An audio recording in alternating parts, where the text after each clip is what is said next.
ბირთვული რაკეტა ამ წუთას თქვენს ქალაქს უახლოვდება. თქვენ ალბათ 15 წუთი დაგჭათ. რას გააკეთებდით? გაიქცეოდით, დამალავდით, ვინმეს დაურეკავდით. თუ იმას გააკეთებდით, რასაც უმეტესობა ჩვენგანი აკეთებს. შეამოწმებდით ტელეფონს. ფანჯრიდან გაიხედავთ და მერე საკუთარ თავს დააჯერებთ, რომ ალბათ არაფერია. სწორედ ეს ოყმანი კლავსმა.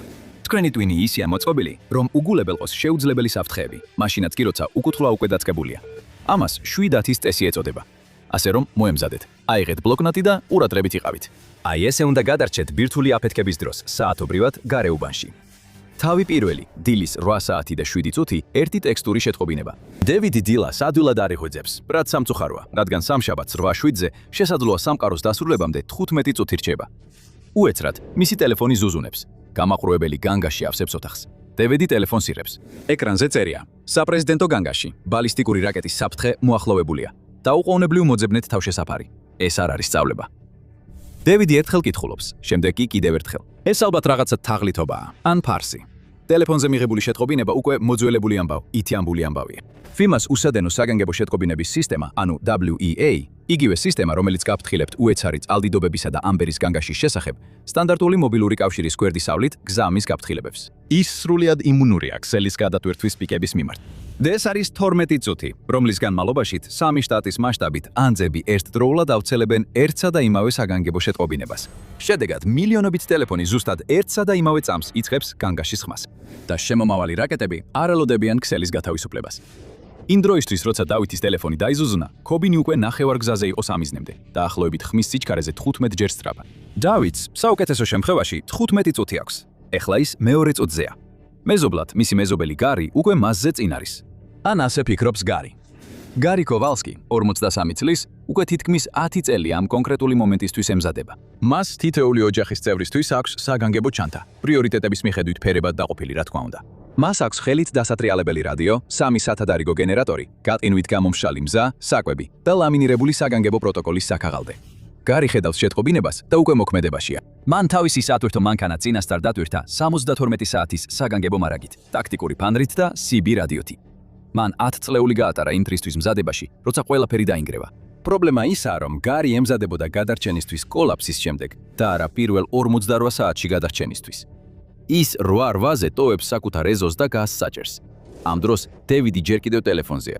ეს ერთ-ერთი ყველაზე კარგად დოკუმენტირებული ფსიქოლოგიური ფენომენია საგანგებო სიტუაციების მართვის კვლევებში და მას სახელი აქვს მილინგი. საგანგებო გაფრთხილების მიღების შემდეგ უმეტესობა არ მოქმედებს. ამის ნაცვლად ისინი ინფორმაციას აგროვებენ. ისინი ეძებენ დადასტურებას და ალბათ ვიღაცას ურეკავენ იმისთვის, რომ მიიღონ სოციალური მტკიცებულება, რომ საფრთხე რეალურია. 2018 წელს ჰავაიში ყველა ტელეფონზე შემომავალი ბალისტიკური რაკეტის შესახებ რეალური განგაში გაიგზავნა. ჯორჯიის უნივერსიტეტის მკვლევრებმა შეისწავლეს, როგორ რეაგირებდნენ ადამიანები რეალურად. ზოგიერთი ადამიანი პანიკაში ჩავარდა, უგზავნიდა საყვარელ ადამიანებს ბოლო მესიჯებს, გამოხატავდა უდიდეს ემოციებს, იხდიდა ბოდიშს სიკვდილის წინ. მაგრამ ადამიანების უმეტესობა კოკმანობდა, ცდილობდა გაერკვია შეტყობინების სისწორე, სანამ რაიმეს გააკეთებდა. გამოკითხულთა 45%-მა, რომლებმაც უპასუხეს კითხვას, თუ როგორ მოიქცნენ ამ შეტყობინების მიღებისას, განაცხადეს, რომ ეჭვი ეპარებოდათ მის სანდოობაში. კიდევ 27%-მა საერთოდ არ დაიჯერა. ზოგმა საუზმე დაასრულა. სხვებმა უბრალოდ უგულებელყოს შეტყობინება. როგორც კვლევაში იყო აღნიშნული, ერთმა კაცმა ისევ დაიძინა.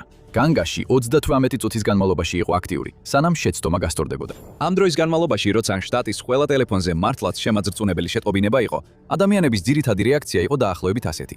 კარგი, იყოს ასე. ადამიანების უმეტესობას სიგნალის სანდოობის გადამოწმებასა და რაიმე ქმედების განხორციელებას დაახლოებით 12-დან 15 წუთამდე დრო დასჭირდა. ეს დრო რეალურ გაშვებაშიც, როგორც წესი, სიცოცხლესა და სიკვდილს შორის ზღვარია. დავითმა უკვე 3 წუთი დაკარგა. ის უყურებს თავის ტელეფონს, შემდეგ შვილებს. მისი მზერა ისევ სამზარეულოს უჯრისკენ მიედინება. საჭმლის მენიუებსა და რამდენიმე დამჯდარ ბატარეას ქვემოთ დევს ლამინირებული ბარათი 6 პუნქტით. ეს ბარათი მან 2 წლის წინ გააკეთა, როცა ღამის 2 საათზე Reddit-ის პოსტებში ჩაიკარგა. პირველ ხაზზე წერია: არ გაიქცე. დაუყოვნებლივ ბლივჩადი სარდაფში. დრო ისევ მიდის. დარჩენილია 12 წუთი. თავი მეორე. 8-8-დან 8:20 საათამდე დევიდის ცხოვრების ყველაზე მნიშვნელოვანი 12 წუთი. როცა რაღაც საშინელი ხდება, ყველა მიცის, რომ უნდა გაიქცე, უნდა გახვიხვიდე, უნდა აიყვანო შვილები, უნდა წაიყვანო ცოლი, უნდა აიღო საფულე და გასაღებები. შეეცდები, რაც შეიძლება, დიდი მანძილი დააშორო საკუთარ თავს და იმ საშინელებას და გაიქცე აქედან. ეს არის ყველა ევაკუაციის ვარჯიშის სცენარი, რომელშიც დევიდი ოდესმე მონაწილეობდა. მოძრაობა ნიშნავს გადარჩენას, უძრაობა ნიშნავს სიკვდილს. ლამინირებული ფურცელი ნათელია, არ დააყოვნო და არ გახვიდე. დევიდის ცოლი კარენი სამზარეულოს კარში ჩნდება. მისი სახე ფერწასულია. მას აქვს იმ ადამიანის გამომეტყველება, ვინც ჯერ კიდევ ვერ გაიაზრა, რომ ბოლო რამდენიმე წუთში სამყარო რეალურად შეიცვალა. კითხულობს, არის თუ არა განგაში ვარჯიში. დევიდი თავს აქნევს. არა, არ არის. ისინი კარგავენ წუთებს, რომლებიც არ აქვთ. დევიდი ბავშვებს იღებს და სარდაფისკენ გარბის. სიტუაციის სიმძიმე კარენსაც ეწევა და პანიკა სახეზე ეხატება. გარი კოვალსკი უკვე 3 წუთია გზაშია. მისი CB რადიო გადაცემებით ჭხიალებს. პანიკა ავსებს ეთერს. ფანჯრიდან იყურება და ხედავს, როგორ დარბიან ადამიანები, არიციან რა ქნა შემდეგ. მაგრამ გარის გეგმა აქვს. საგანგებო საქაღალდე მის სავარძელზეა და გახსნილია ევაკუაციის პროტოკოლის გვერდზე. ის მიემართება ინდიანას სასოფლო მხარისკენ, თავის სიძის საკუთრებაზე, დაახლოებით 140 მილის დასავლეთით. საწვავის ავზის სავსეა და აქვს ენერგეტიკული ბატონჩიკები და სამხედრო MRI ულუფები. მაგრამ რაც გარის არ აქვს, ეს არის დაცვის ფაქტორი. ეს არის საზომი, რომელსაც საგანგებო სიტუაციების დამგეგმავები იყენებენ იმის დასადგენად, თუ რამდენად ამცირებს შენობა ან სატრანსპორტო საშუალება თქვენს რადიაციულ ზემოქმედებას ღია სივრცეში დგომასთან შედარებით. დაცვის ფაქტორი 10 ნიშნავს, რომ თქვენ იღებთ რადიაციის მხოლოდ მე-10-ს იმასთან შედარებით, რასაც გარეთ მიიღებდით. დაცვის ფაქტორი 40 ნიშნავს, რომ თქვენ იღებთ მხოლოდ 1/40-ს. გარის სატვირთო მანქანას დაცვის ფაქტორი აქვს 2 და ესეც საკმაოდ ოპტიმისტურად. საგანგებო მართვის ლიტერატურა ამ საკითხზე ერთმნიშვნელოვანია. მანქანა, ნებისმიერი მანქანა, მიუხედავად იმისა, რამდენი საგანგებო მარაგია უკანა ნაწილში, ან რამდენიც არ უნდა ღირდეს, რადიაციის თვალსაზრისით უბრალოდ დიდი მოძრავი ფანჯარაა. ლითონის ჩარჩო თითქმის არანაირ დაცვას არ იძლევა. მინა საერთოდ არ იცავს. ბირთვული ნალექისგან დაცულობა დაახლოებით ისეთივე გაქვს, როგორც საკუთარ ეზოში დგომისას. სტანდარტული გარეუბნის სარდაფის სულ სხვა ამბავია. დიახ, ხის დაუმთავრებელი ოდნავ ნესტიანი სარდაფიც კი კუთხეში წყლის გამაცხელებლით დაცულობის ფაქტორს 10-დან 40-მდე უზრუნველყოფს. როცა სარდაფის ცენტრისკენ გადაინაცვლებ, დაცულობის დონე კიდევ უფრო იზრდება. ბეტონი, მიწა და სახლის მასა რეალურ ბარიერს ქმნის გამა-გამოსხივების წინააღმდეგ. სხვა სიტყვებით რომ ვთქვათ, უფრო დიდი შანსია რომ გამოსხივებით დაიღუპოს საცობში გაჭედილი, ვიდრე არასრულყოფილ შიდა ოთახში თავშეფარებული. გარი თავის გეგმას გონება-შკონებაში ატრიალებს. მან ყველაფერზე იფიქრა, გარდა საცობისა. მის წინ გზა გაჩერებულია. მის მსგავსად 15 მილის რადიუსში ყველა ადამიანს იგივე აზრი მოუვიდა. სადღაც წინ ვიღაც სიგნალს აჭერს. გარი ნერვიულად ამოწმებს საათს და CB რადიოს ხმას უმატებს. საკვების, წყლის და რამდენიმე საჭირო ნივთის აღების შემდეგ, დევიდი თავის ოჯახს სარდაფში ათავსებს დილის 8 საათსა და 19 წუთზე. გაფრთხილებიდან 12 წუთის შემდეგ, ზუსტად იმ დროითი მონაკვეთის ბოლო ზღვარზე, სადაც ჰავაის მონაცემებით ადამიანების უმეტესობამ საბოლოოდ შეწყვიტა ფიქრი და მოქმედება დაიწყო, ის სარდაფის კარს უკან იკეტავს. ოთახი ბნელია და ნესტიანი. ის ტელეფონის ფანარს ანთებს, როცა ბავშვები ძველ დივანზე ადიან. დევიდი მათ გვერდით ჩდება. ის დახედავს ლამინირებულ ფურცელზე მეორე პუნქტს, ხელები უკან კალებს. დარჩით მიწის დონეზე ქვემოთ. არავითარ შემთხვევაში არ ახვიდეთ ზემოთ, საფრთხე უხილავი. გარეთ სარდაფის ჭერის ახლოს მდებარე პატარა ფანჯრიდან სასრულიად ჩვეულებრივია. ლურჯი და რამდენიმე ღრუბელი უმისამართოდ დაცურავს. არაფერი ხდება, ან ყოველ შემთხვევაში არაფერი ჩანს. მესამე თავი, დილის 8 საათსა და 20 წუთზე მინის კუბო. კარუზოს სახლის სარდაფი გადარჩენისთვის მომზადებულთა 60 არ არის. აქ არ არის გამაგრებული თავშესაფარი, რაც 1960-იან წლებში აშენებულ სახლებში სტანდარტად ითვლებოდა. კედელზე არ კიდია რადიაციული კოსტიუმები. კარადაში არ ინახება 6 თვიანი მარაგი ლიოფილიზებული პროდუქტებისა. მათ აქვთ ძველი დივანი, წყლის გამაცხელებელი და საშობაო დეკორაციები უწარწერო ყუთებში.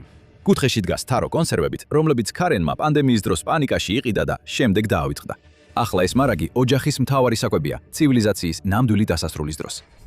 დევიდი გონებაში ითვლის მარაგს. 16 ბოთლი წყალი საშობაო ყუთების უკან. წყლის გამაცხელებელი კიდევ 45 გალონს იტევს თუ საჭირო გახდა. კონსერვები, თუმცა არ იცის რომელიმე ვადა გასულია თუ არა. 2 ტელეფონი, ორივე თითქმის დატენილია, რომ ფანრის სახით გამოიყენოს. აქ ნამდვილი ფანარი უნდა დაეტოვებინა. ყოველ ჯერზე ფიქრობდა, რომ მერე გააკეთებდა. თუ კიდევ მიეცემა შანსი, ამ შეცდომას აღარ გაიმეორებს. სარდაფის პატარა ფანჯრიდან გარეთ რაღაც შეცვლილია. სადღაც ქუჩაზე მანქანის სიგნალი ისმის. მერე კიდევ ერთი. შემდეგ ყვირილის მკთალი ხმა. დევიდის 9 წლის შვილი ფანჯრიდან იყურება. ბატონი კოვალსკის ცოლი გარეთაა, ამბობს ის. დევიდი ფანჯარასთან მიდის და იყურება.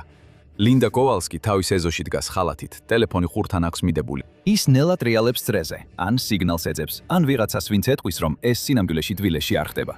ქუჩას ზემოთ და ქვემოთ უყურებს, ტელეფონში ყვირის. შემდეგ ცას ახედავს. თუ ეს გაფრთხილება ნამდვილია, რაღაც უკვე გზაშია. დევიდს ცივი შოკი ეცემა, როცა აცნობიერებს ამას. ის უყურებს, როგორ კარგავს ვიღაცა დროს, ზუსტად ისე, როგორც თვითონ დაკარგა. ის აქეთ-იქით დადის და გარი წავიდა მის გარეშე. დევიდს უჩნდება ძლიერი, მყისიერი, თითქმის ბიოლოგიური სურვილი, ავიდეს ზემოთ, გააღოს შესასვლელი კარი და ხელი დაუქნიოს, რომ მოვიდეს. შემდეგ კი კიდევ ერთხელ კითხულობს მეორე პუნქტს. საფრთხე უხილავია, ამიტომ რჩება იქ, სადაც არის. ეს შეიძლება მორალურ სისუსტედ ჟღერდეს, მაგრამ მნიშვნელოვანია ზუსტად განსაზღვროთ, რას აკეთებს და რას არ აკეთებს დევიდი ამ მომენტში. ის არ ირჩევს, რომ მისმა მეზობლებმა დაიღუპა. ის ირჩევს არ გააღვოს კარი, რომელიც ერთხელ გახსნის შემდეგ მის სარდაფს დალუქული თავშესაფრიდან არაჰერმეტულ თავშესაფრად აქცევს. ეს არის სიტუაცია, სადაც საფრთხე ჰაერში მყოფი ნაწილაკებია, რომლებიც ვერ დაინახავ, ვერ იგრძნობს სუნს, ვერ დააგემოვნებ და ვერ აღმოაჩენ სპეციალური აღჭურვილობის გარეშე. ის უყურებს, როგორ ქრება ქალი თავის კარში. დავითს ქვემოთ გადაჰყავს თვალი მესამე პუნქტზე. იქ წერია: აფეთქების ტალღა ელვის შემდეგ 1-დან 3 წუთში მოდის. დაწექი დაბლა, დაიფარე თავი. ის პირს აღებს, მაგრამ ელვა მოდის მანამ, სანამ სიტყვა სიტყვის. თუნდაც პატარა სარდაფის ფანჯრიდან, თუნდაც 20 მილზე დაშორებით, შუშისა და ბეტონისა და 6 ფუტი ოჰაიოს მიწის გავლით, სინათლე არაბუნებრივად ჩანს. ის მოდის ყოველგვარი ხმის გარეშე. ეს არც ელვას გავს და არც დენის გადაჭარბებას.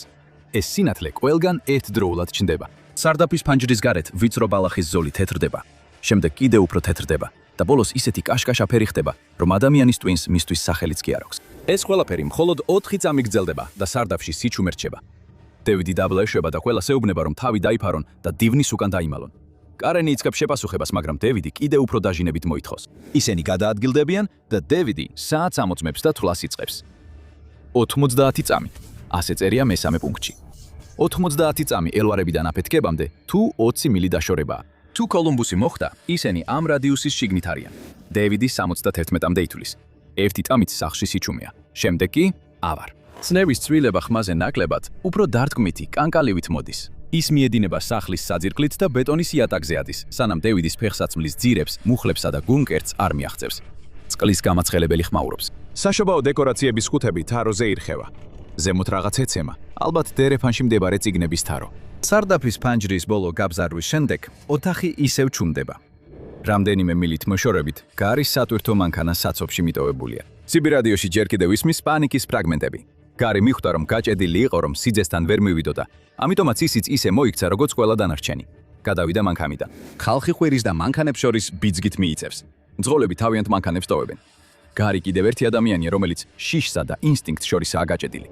და მერე ძათეთრდება. ერთ წამს ყველა გზატკეცილზე ჩერდება. ყვირილი, სირბილი, პანიკა, ყველაფერი იყინება სინათლის ქვეშ, რომელიც ბევრად უფრო კაშკაშაა, ვიდრე ადამიანის თვალისთვის ოდესმე იყო განკუთვნილი.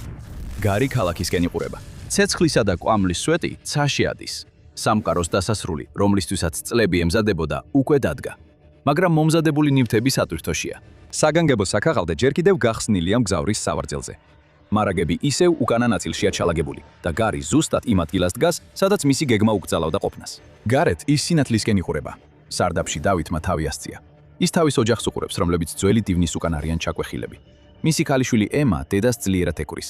დავითი სწრაფად ათვალიერებს ყველაფერს. არავინ დაშავებულა და სისხლიც არ ჩანს. წყლის გამაცხელებელი ისევ მუშაობს. უფრო მნიშვნელოვანი კი ისაა, რომ სახლი ისევ დგას. ის ამოისუნთქავს. ელექტროენერგია გათიშული. მისი ტელეფონის ფანარი ერთადერთი სინათლის წყაროა ქვემოთ. ზემოთ რაღაც წვეთავს.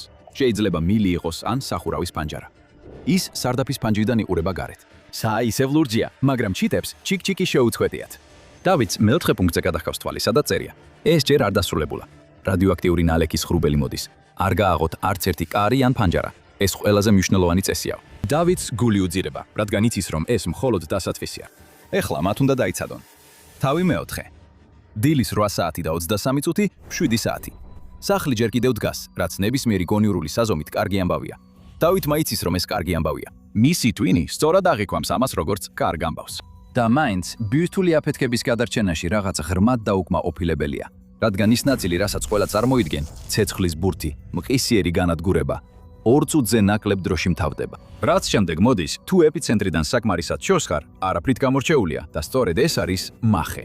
ადამიანის ტვინი ნიმუშების ამოცნობის მანქანაა, რომელმაც რამდენიმე ასეული ათასი წელი აფრიკის სავანაზე გაატარა, სადაც ისწავლა საფრთხეების შეფასება მათი ხილული თვისებებით. თუ მტაცებელი ჩნდებოდა, ის მტაცებელს გავდა. თუ ცეცხლი იწყებოდა, კვამს გამოყოფდა. თუ წყალდიდობა მოდიოდა, ჩვეულებრივ წყალი იყო. საფრთხე თავს იჩენდა, ტვინი მას ამჩნევდა და სხეული რეაგირებდა. სისტემა მუშაობდა. გამოსხივება თავს არ აჩვენებს. ის უფეროა, უსუნოა. მას არ აქვს გამრჩეული ხმა გეიგერის მნიცხველის გარეშე. ის არც სითბურ კვალსტოვებს და არც რაიმე ფიზიკურ შეგრძნებას იწვევს. ინდონის ზემოქმედებისას, რაც ახლა კარუზოს სახლისკენ ჩრდილო-დასავლეთის ტრაექტორიით საათში დაახლოებით 15 მილის სიჩქარით მიიწევს. დასაწყისში მიწის ზედაპირზე აფეთქების შედეგად წარმოქმნილმა დარტყმის ტალღამ კოლუმბუსში ძლიერი ზეწოლა გამოიწვია მთელ ქალაქში. მაგრამ მიწის ზედაპირზე აფეთქებებს კიდევ სხვა ეფექტიც აქვთ. ისინი უზარმაზარი რაოდენობის მიწას, ბეტონს, ასფალტს და ნამსხვრევებს უშუალოდ ცეცხლის ბურჯში შეიწოვენ. ეს მასალა რადიოაქტიურდება და მიკროსკოპულ ნაწილაკებად იფხნება. შემდეგ ეს მასალა ქარის მიმართულებით გადაადგილდება, როგორც რადიოაქტიური ნალექი. ამ ეტაპზე კი ეს ღრუბელი საერთოდ აღარ გავს ღრუბელს. ის თვალით საერთოდ არ შეიმჩნევა და ახლა უკვე 11 მილის დაშორებითაა. დეივიდის ოჯახს დაახლოებით 44 წუთი აქვს, სანამ უხილავი ღრუბელი, რომელიც რადიოაქტიურ ნალექს შეიცავს, სახლზე გადაუვლის. ყოველი წუთი, რომელსაც ისინი სახლში ჩაკეტილები ატარებენ, მათ გადარჩენის შანსებს ზრდის. მისმა ქალიშვილმა ეს ყველაფერი არ იცის, მას უბრალოდ დაინტერესებს, სად არის კატა. დეივიდი უყურებს მეოთხე პუნქტს. არ გააღოთ არც ერთი ფანჯარა ან კარი. ეს ყველაზე მნიშვნელოვანი წესია. მისი შვილი უყურებს სარდაფის გაბზარულ ფანჯარას და ეკითხება მამას: თუ ბომბი უკვე აფეთქდა, რატო არ ისევ აქ ქვემოთ? ეს სწორად დასმული კითხვაა. აფეთქება მოხდა, აფეთქება დასრულდა. სახლი ისევ დგას, ცალურჯია. სანამ დეივიდი უპასუხებს, ზემოდან ხმაური ისმის. ერთხელ, ორჯერ, ისევ. ვიღაც კარზე აბრახუნებს. დეივიდი არ იძურის. შვილი სწრაფად ჩაურბენს სარდაფის ფანჯარას, შემდეგ ჩერდება. ლინდა კოვალსკი ჩნდება მინაში. მისი სახე ფემქრთალია, ნაცადში ამოსრილი, შეშინებული. ის მათ ხედავს. მუშტი ურტყამს ფანჯარას. გთხოვთ, კიდევ ერთი დარტყმა. დეივიდს გული უჩერდება. ყოველი ინსტინქტი ეუბნება, რომ უნდა შეუშვას ის. ვერ ახერხებს. შვილს ხელს ჩაკიდებს და სხვაგან აბრუნებს. კიდევ ერთი ბოლო დარტყმა მინაზე და შემდეგ სიჩუმე. ბომბი არ არის ის, რაც ყველაზე მეტ ადამიანს კლავს. ესეთ სიტუაციაში ყველაზე მეტ ადამიანს კლავს ძალიან ადრე გასვლა. ამას 7-10 წესი ეწოდება. ეს ის ნაწილია, რაზეც არავინ საუბრობს, რადგან საჭიროა გაჩერდე და არაფერი გააკეთო. ეს ასე მუშაობს. თითოეული 7-ჯერადი დროის გასვლის შემდეგ აფეთქებიდან რადიაციის დოზის სიმძლავრე 10 ჯერ მცირდება. 7 საათში გარეთ რადიაციის დონე 10 ჯერ ნაკლებია, ვიდრე პირველ საათში იყო. 49 საათში. ეს უკვე 100 ჯერ ნაკლებია, რაც ნიშნავს, რომ დრო თავად ხდება იარაღი რადიაციული ნალექის წინააღმდეგ. ყოველი საათი, რომელსაც დევიდი და მისი ოჯახი ბეტონის, ხის, იზოლაციისა და მიწის ფენების უკან თავშესაფარში ატარებენ, მნიშვნელოვნად ამცირებს მათ მიერ მიღებულ რადიაციის დოზას. 48 საათის შემდეგ სათანადოდ დაცულ თავშესაფარში მყოფმა გადარჩენილმა შეიძლება მიიღოს რადიაციის მხოლოდ უმცირესი ნაწილი იმ დოზისა, რასაც ღია ცის ქვეშ მყოფი ადამიანი ამავე ორდრეში მიიღებდა. მათემატიკა რთული არ არის. ეს სინამდვილეში ერთ-ერთი ყველაზე მარტივი მათემატიკური ამოცანაა, რაც დევიდს თავისი აინეჯერის კარიერის განმავლობაში შეხვედრია. მათემატიკა უბრალოდ ითხოვს 48 საათს სარდაფში და ეს არის ყველაზე რთული ნაწილი. დევიდი გადახედავს მეხუთე პუნქტს. მინიმუმ 48 საათი, აბსოლუტური მინიმუმი, 24 საათი, თუ სხვა გზა არ გაქვს. არავის მისცე უფლება დაგარწმუნოს საპირისპიროში, მათ შორის საკუთარ თავსაც. შემდეგ რაღაც იცვლება სარდაფის ფანჯრის მიღმისმა. ეს ძლივს შესამჩნევია. ისეთი რამაა, რასაც ვერ შეამჩნევდი თუ უკვე არ აკვირდებოდი. თუ ბოლო 51 წუთი არ გაგეტარებინა იმ პატარა ეზოს ზოლზე, გაბზარულ მინასა და ზემოთ არსებულ ცაზე ყურებაში, ვერ შეამჩნევდი, რომ სინათლე სხვანაირია. ის უფრო გაფანტულია. ისე ჩანს, თითქოს მზე ძალიან თხელ, მაღალ ღრუბელს ამოეფარა, რომელიც წინა ეზოში ჩრდილებს არბილებს. დავიდს მეზობლის მუხის ხეზე აქვს მზერამი პრობილი. ამ დილის საათში მის ჩრდილს მკვეთრი კონტურები უნდა ჰქონდეს. ამის ნაცვლად კიდეები დაბინდულია. დავითმა მე-6 პუნქტს შეხედა და ერთხელ წაიკითხა. შემდეგ კიდევ ერთხელ. ფანჯარას შეხედა, მერე თავის ოჯახს. თავი მეხუთე, დილის 9 საათი და 16 წუთი. შავი თვიმა. თუ გარეთ ნაწილაკების წვენას დაინახავთ, ფანჯრებს არ მიუახლოვდეთ. ეს რადიოაქტიური ნალექია. ეს მომაკვდინებელია. ეს არის მე-6 პუნქტი. დავითმა ყველას უთხრა, რომ ოთახის შუაში გადასულიყვნენ. მის ხმაში პანიკა არ იგრძნობა, მაგრამ ქარენი ხვდება, რომ რაღაც რიგზე არ არის. ის მაშინვე დგება და დივნის გადადგმას იწყებს. ხებს, სარდაფის ფანჯრის მიღმა რაღაც იწყებს დაცემას.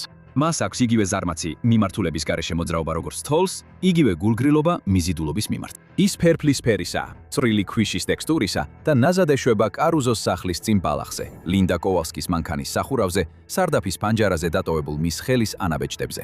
დევიდი უყურებს, როგორ აკრობს ნაცრისფერი მტვერი ნელ-ნელამად. მიწის ზედაპირზე აფეთრების შედეგად წარმოქმნილი რადიოაქტიური ნალექის უმეტესობა შედგება ნაწილაკებისგან, რომლებიც შეუიარაღებელი თვალითაც ჩანს. ეს ფართოდ ცნობილი არ არის, მაგრამ რადიაციის პოპულარული წარმოდგენა უხილავი მკვლელია. სხივები, ტალღები და გამოსხივებები ნათელი წყაროდან, რომელსაც ვერც ხედავ და ვერც ეხები. მიწის ზედაპირზე აფეთქების შედეგად წარმოქმნილი ნალექი ასეთი არ არის. ეს სინამდვილეში ფოლადია, ბეტონი და ადამიანის ორგანული მასალაა, რომელიც აფეთქების წერტილში აორთქლდა, ცეცხლის ბურჯში აიწია და ბირთვული რეაქციით დასხივდა. ამ ეტაპზე მას მხოლოდ ფიზიკის ძირითადი კანონების დაცვა რჩება, რაც მაღლა ადის, აუცილებლად ჩამოვა. წვრილი ნაცრისფერი ნაწილაკები ეშვება გაზონებზე, მანქანის კაპოტებზე და მუხის ხეებზე, ისევე როგორც გარეთ მდგომი ნებისმიერი ადამიანის თმაზე და კანზე. თუ ჩვეულებრივ ადგილას ცხოვრობთ და ივლისში თოვლს ხედავთ, უმჯობესია დაუყოვნებლივ შეაფაროთ თავი. არ გჯერათ 1954 წლის 1 მარტს შეერთებულმა შტატებმა თერმობირთული იარაღი სახელად Castle Bravo ააფეთქა ბიკინის ატინის ატოლზე, მარშალის კუნძულებზე. ის იყო 15 მეგატონი დაახლოებით 1000-ჯერ მეტი, ვიდრე იარაღი, რომელმაც ჰიროსიმა გაანადგურა და თითქმის 3-ჯერ მეტი, ვიდრე თავად მისი შემმუშავებლები ვარაუდობდნენ. აფეთქებამ 10 მილიონი ტონა ქვიშა, მარჯანი და წყალი აორთქლა და 100 მილის სიგანის რადიოაქტიური ნალექის ღრუბლად აქცია. როდესაც ეს ღრუბელი რონგელაპის ატოლს მიაღწია, რომელიც საცდელი პოლიგონიდან 110 მილში იყო, რადიოაქტიური ნალექი თოვლივით ჩანდა. ბავშვები მასთან თამაშობდნენ, უფროსები კი თავიანთ ეზოებში მუშაობას აგრძელებდნენ. რონგელაპი ევაკუირებული იქნა. ჯანმრთელობის შედეგები იმდენად სერიოზული და ხანგრძლივი იყო, ზოგ შემთხვევაში სასიკვდილოც კი, რომ მთელი ატოლი საბოლოოდ უცხოვრებლად გამოცხადდა. მომდევნო 2 დღის განმავლობაში 7-10 წესი უკუთვლის საათად იქცა. დევიდი ტელეფონს უყურებს, 23% ბატარეა დარჩა. ის ხსნის შენიშვნების აპლიკაციას და პოულობს რიცხვებს, რომლებიც 2 წლის წინ Reddit-იდან გადაიწერა და ლამინებულ ფურცელზე გადაიტანა. თუ ვინმე ახლა გარეთ გავა, ეს იქნება 100%-იანი რადიაციული დოზა. თუ 7 საათს დაელოდები, ეს დაახლოებით 10%-მდე ჩამოვა. თუ 49 საათს დაელოდები, ეს უკვე 1%-მდე შემცირდება. ყოველი საათი, რომელსაც ისინი ამ სარდაფში ატარებენ, კიდევ უფრო ზრდის მათ გადარჩენის შანსებს. გარეთ კარუზოს ეზოში დაგროვილი რადიაციული ნალექი ყველაზე საშიშია. სწორედ ახლა დოზის სიმძლავრე პიკს აღწევს. ნაწილაკები ახალია, მაქსიმალურად რადიოაქტიური და მთელ უბანში ყველა ზედაპირზეა მოფენილი. ყველაზე საშიში მომენტი სწორედ ისაა, როცა თითქოს არაფერი ხდება. დევიდი ფიქრობს ლინდა კოვალსკისზე, რომელიც მინის კარზე აკაკუნებდა და შემდეგ ჩერდება. სხვა აღარაფერია გასაკეთებელი. ის ისევ ითვლის და უყურებს ლამინირებულ ფურცელს. ციფრები ბევრს ამბობს. პირველი რამდენიმე საათისა და ბოლო რამდენიმე საათის სხვაობა არის სხვაობა მწვავე რადიაციული სინდრომით სიკვდილსა და აქ 48 საათში ცოცხლა ჯდომასა და ფიქრს შორის, თუ როგორ აღადგინო ის, რაც დარჩა. დევიდი ახლა იწყებს გააცნობიეროს, რომ სწორედ ამას ეხებოდა ლამინირებული ფურცელი ყოველთვის. იცოდეს ამ ზუსტ მომენტში, ამ ზუსტ საათში, როცა მისი სხეულის ყველა ნეირონი ეუბნება, რომ საფრთხე უკვე წარსულია, ციფრები სხვას ამბობენ. დილის 9:31 წუთზე. რადიოაქტიური ნალექი იმდენად თვალსაჩინოა, რომ სარდაფის ფანჯრის დაბზარული და მტვრიანი მინა ვერ არფარავს მას. წინა ეზო ნაცრისფერია, მუხის ხეც ნაცრისფერიერია, ქუჩაც ნაცრისფერია, გაჩერებული მანქანებიც ნაცრისფერია. სულ მცირე ისინი, რომლებსაც ჯერ კიდევ ყველა ფანჯარა აქვთ. ყველაფერი ზამთარს გავს. ჩუმდა უფერო ზამთარს. ემა ეკითხება, შეიძლება თუ არა კატები ისევ სახლში შემოვიდნენ. მას არ უყვარს დასველება, ამბობს ის. მას არ უყვარს თოვლიური. დევიდი ფიქრობს კატაზე, რომელიც სამზარეულოს ფანჯრის რაფაზე ზის, 11 საფეხური და ერთი ძალიან მნიშვნელოვანი კარი სარდაფიდან დაშორებით. ის წარმოიდგენს, როგორ გადადის სამზარეულოში, კარის საკეთს ხსნის, ეს მხოლოდ 1 წუთს ან 1 შეცდომას წაიღებდა. პირველ სართულზე ფანჯრის დაცვის ფაქტორი დაახლოებით 1-ია. სხვა სიტყვებით რომ ვთქვათ, თითქოს საერთოდ არც იყოს. დილის 9 საათსა და 54 წუთზე გარი კოვალსკის CB რადიო, რომელიც მგზავრის სავარძელზე მიტოვებულია, კიდევ ერთხელ ჩხაკუნებს. სტატიკის ხანმოკლე ხმა და შემდეგ სიჩუმე. ავტომაგისტრალი ავტოსადგომად იქცა. ძღოლები, რომლებმაც თავიანთი მანქანები მიატოვეს, წვანან, უძრავად ზოლებს შორის. მათზე ნაცრისფერი მტვერი ეშვება. საათი განაგრძობს ციკ-ციკს და 7-ის წესი თავის საქმეს აგრძელებს.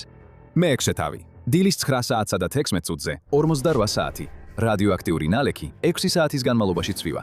ოჯახი ატამს ჭამს. ისინი ჭამენ კონსერვირებულ სუპს, რადგან ბანაკის გასკურა გარაჟშია და გარაჟის შესასვლელად კარის გაღებაა საჭირო. და ეს არ მოხდება. კარენი სიბნელეში ზის და თავის ტელეფონზე სიებს ადგენს ყველაფრის შესახებ, რაც მაშინ დასჭირდებათ, როცა ეს დასრულდება. მას შემდეგ, რაც ისინი შეხვდნენ, კატასტროფაზე მისი პასუხი ყოველთვის ლოგისტიკაა.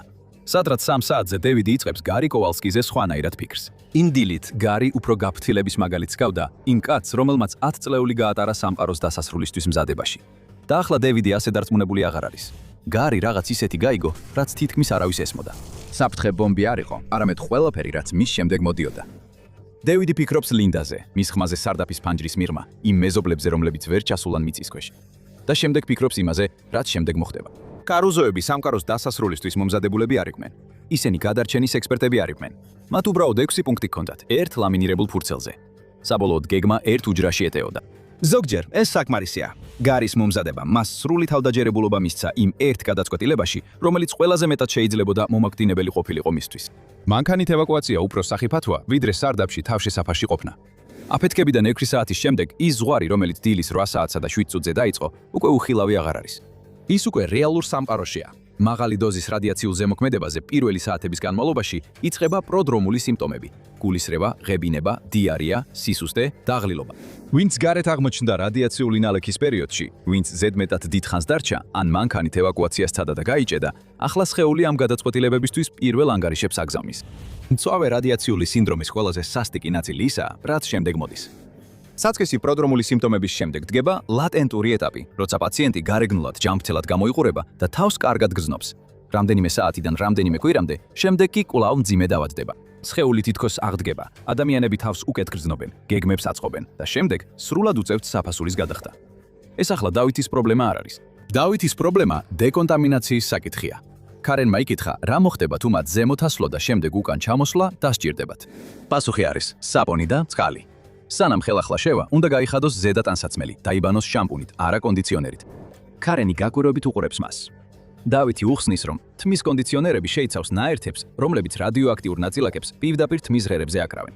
დაბინძურება შემდეგ ცილოვანი ქერცლების ქვეშ იჭედება. მხოლოდ ზედა ტანსაცმლის გახდამ შეიძლება რადიოაქტიური დაბინძურების 90%-მდე გააქროს.